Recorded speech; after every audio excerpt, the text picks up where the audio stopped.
Hello and welcome back to At the Symposium. Today, let's talk about Jordan Peterson.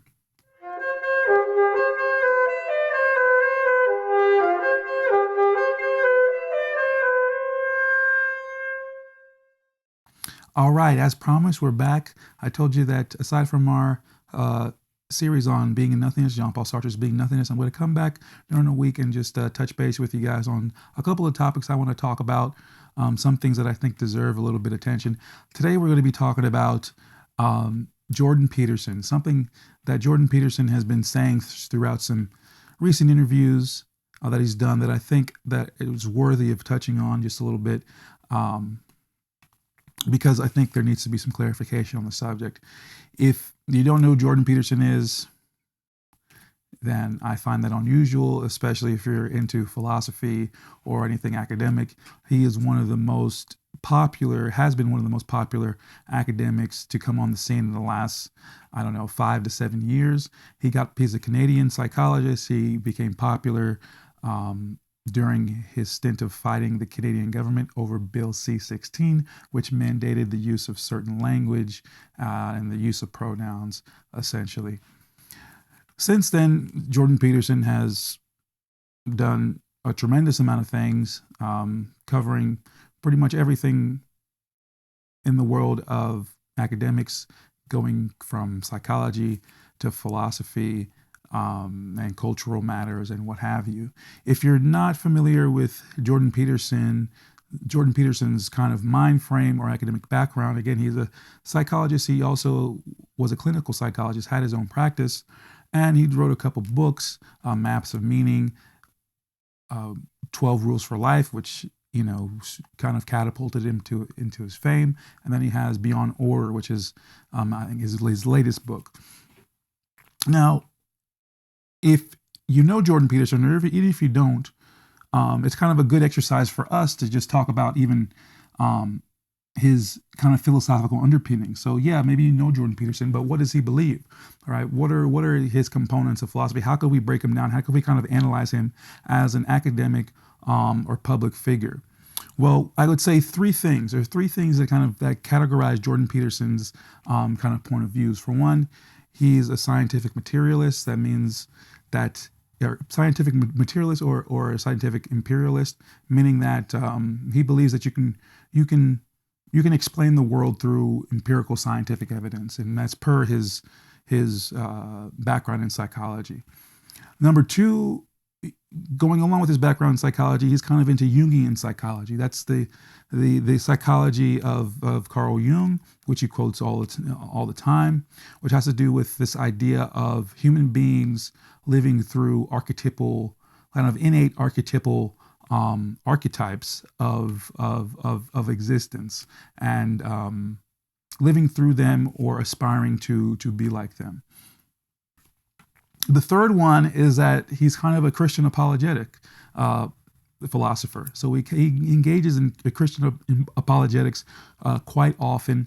He had, I think many years ago, and has now kind of brought it up front and made it a part of his kind of acumen, a biblical series on the Bible, going through certain books, going through the books in the Old Testament, and going forward. So that's one thing that he loves to kind of do, and kind of one of the things that I very much appreciate his presence on the academic scene for, is because he's kind of done something where I feel hasn't been done that much, especially on a very public in a very public venue, and that is he analyzes the Bible through the lens of human psychology.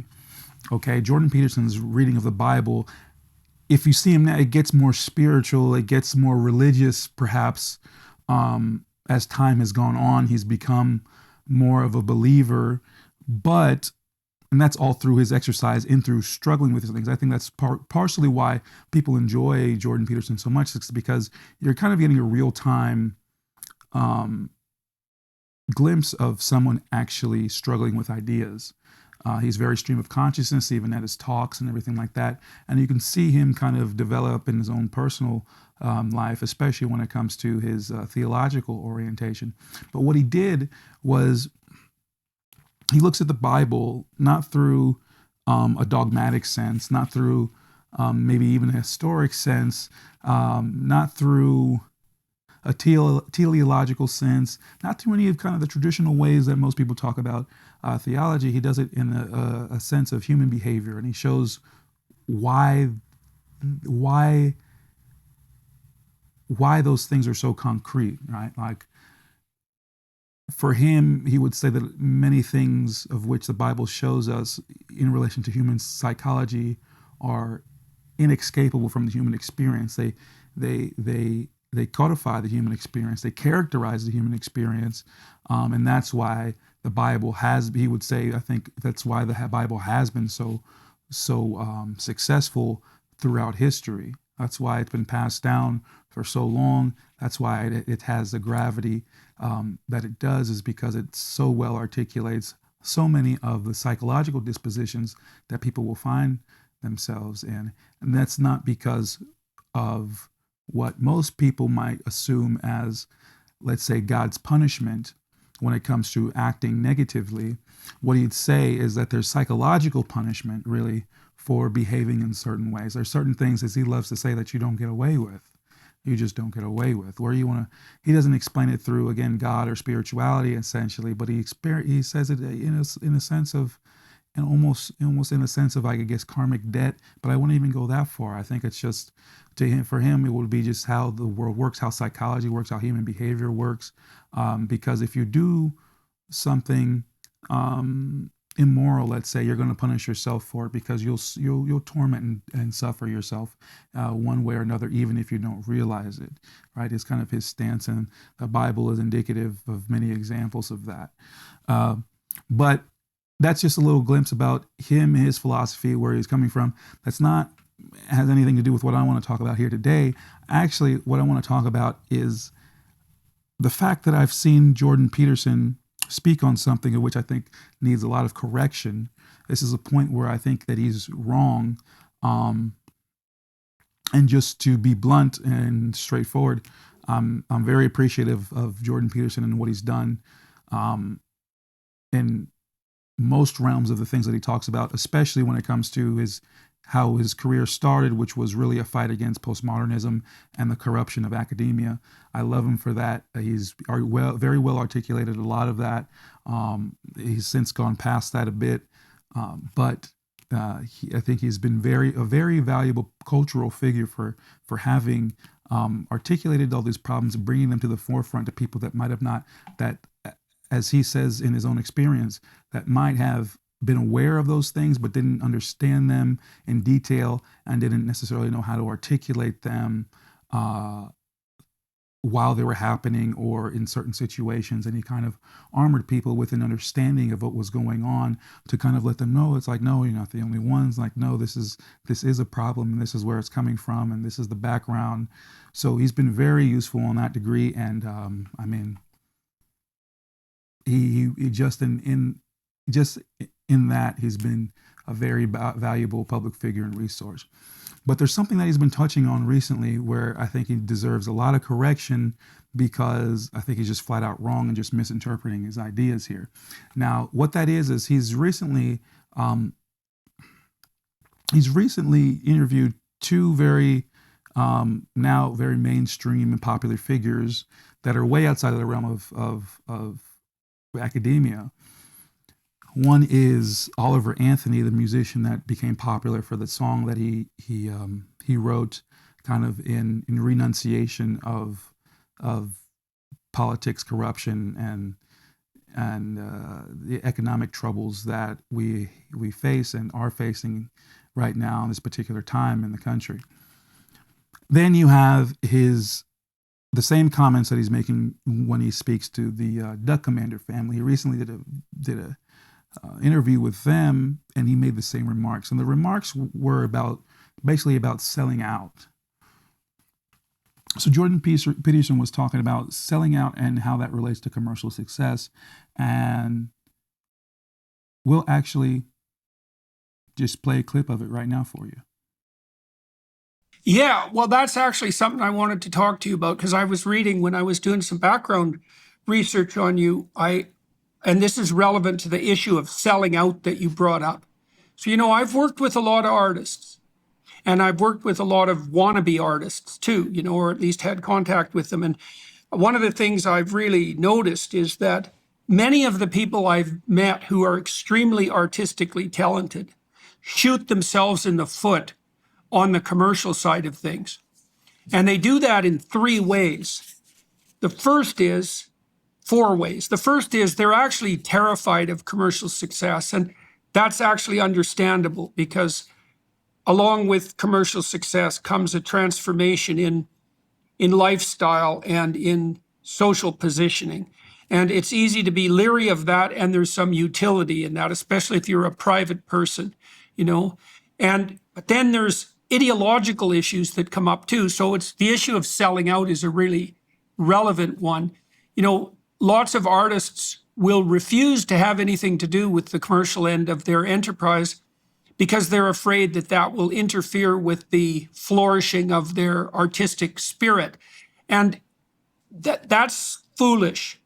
And it's foolish for a bunch of reasons. Like, first of all, why create unless people have access to what you create? I mean, maybe you enjoy it yourself, and that would be perfectly the case, for example, with music. But, if you're a performer, in principle, you want people to, well, hear what you have to perform, and partly so they can enjoy it, partly so you can get feedback, so you can get better. And so you actually want to bring your work to the attention of as many people as possible.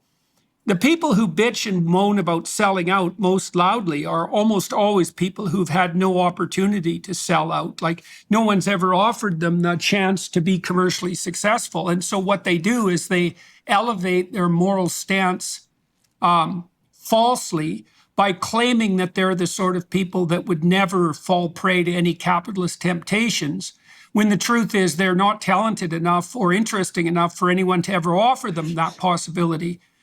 And then the other thing that creative people do that's a really big problem is they don't construe the marketing end, the communication end, as another creative challenge. So if you're a creative person, you actually overlap with people who have entrepreneurial interests temperamentally. But one of the things you can do if you're creative, and this stops you from selling out, is to understand that the venture of marketing yourself and presenting yourself and developing a professional persona, and also learning how to buffer yourself against the negative consequences of that, is also a creative challenge.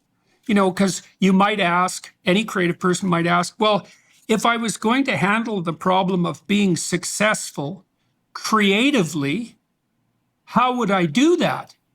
And then it becomes another creative problem instead of like an antithesis between, let's say, the selling out capitalism that would warp your creative spirit and the creative spirit itself. So I'm wondering, in your situation, I read today that you had an $8 million contract offer that you turned down. I'm wondering if that's true. If it's true, why you did it, what your alternative plans are, and if you have like a real developed vision for what it would be like to keep doing what you're doing, but also be successful. So what perturbs me about his perspective? Why do I think he's wrong? Well, I think Jordan Peterson completely misunderstands this. Like I said, for as thorough as he is and as acute as he is on most issues, and as precise as he is on most issues, I think he's way off on this one, for the fact that he characterizes selling out in context of commercial success, and that's just wrong. That's not necessarily why or how people sell out. The notion of selling out is to compromise your own beliefs, morals, integrity, or mission for commercial success, usually, or in relation to commercial success. But it's not wanting to be commercially successful and then characterizing yourself as a sellout. Let me repeat this. Being a sellout doesn't mean, or characterizing someone as a sellout doesn't mean that you think they're a sellout because they are commercially successful. It's because you might presume that they might have compromised, or maybe will compromise, their true beliefs, their true morals, their true integrity, and their true mission in order for commercial success to be attained. Now, Oliver Anthony, he touches on this about with Oliver Anthony because Oliver Anthony, after his video went viral, made another, I think, not maybe a video, but a statement about how he started circulating that he turned down like an $8 million deal by record companies. And one of the things he said with Jordan Peterson himself was that, he didn't want to fly on private jets and go around and have big concerts and kind of be an idolatrous figure in the field of music. He didn't want 18 semi trucks to follow him around everywhere. He just wants to be the person that he is, and he wants to get his message across. And he actually, what's quite funny is that he kind of referenced something that's very much near and dear to my heart, which is regenerative farming and wanting to farm poultry and things of that nature on his land. Again, if this is your first time watching the channel or not familiar, I'm also a farmer as well. So that's actually exactly what I do here on my own property. So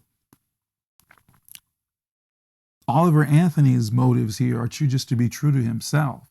It's not that he's enjoying some commercial success right now, you could say, in some degree. But he's not willing to compromise what he truly stands for, what he truly wants, his integrity or his morals to attain it. It doesn't mean that he doesn't want to be commercially successful in some sense or is completely against it. Now, the last point I want to make about this is that Jordan Peterson himself could have sold out. So this is what gets me about this statement he's making, because he wants to say that it's idiotic to defer commercial success, and those that say those kind of things are just those that haven't been offered the opportunity towards commercial success, and that's why they say that, almost like a bitterness or jealousy. But that's wrong, because Jordan Peterson should know himself that, and I think he's so convicted that he can't even fathom this, but he's had plenty of opportunity to potentially sell out. He has the opportunity right now to sell out because he's under fire about having to take mandatory public relations classes in his home country of Canada, right? I think that's what they elected for him to do. And what would selling out look like for Jordan Peterson? It would be to go along to get along and to say, hey, yeah, I'm going to do that. Because there is a constituency that would favor him and like him more. He does have commercial success now, but hey, let's take this. He became commercially successful, by the way, really from going against the grain and conjuring enough people through that movement kind of to go along with, but I can't say go along with, because he's not really someone that necessarily has, he has followers, but it's not like not like a music star or something has followers. He has people that are really interested in what he wants to say and really watches him develop these ideas and talk out these grand intellectual ideas and kind of flesh out things. I think people are more interested in him than they are fanatics of him, let's say. But he's had the opportunity to sell out. If he had the opportunity to sell out just in the impetus of his career, when it comes to Bill C-16, he could have, his precise motive during that time was, I'm not going to sell out. I'm not doing this. He said this multiple times during his stint in public, is that, I'm not going to do this. I don't care if I have to go to jail. I don't care if I have to go on strike and not eat. He said these kind of things. So he's someone that's very hardcore about what he believes, and he's not willing to compromise. He had the opportunity during Bill C-16 to just go with the flow, like many probably have, and not contest it. But he went up front and went out of his way to contest it with ferocity, okay? That's what you call not selling out. Jordan Peterson is not a sellout when it comes to his own integrity, his own beliefs, his own morals, and his own motivations and virtues. He's not. And he's achieved commercial success through not selling out. So there's a way to achieve commercial success without selling out. When people say someone is a sellout, it's not because they're they have achieved success. It's the way in which they might have achieved that success, which has to do with compromising who they are, what they believe, their integrity, their morals, and their life's purpose or mission or identity. I just wanted to clear that up. Again, this is at the symposium. Thanks for watching.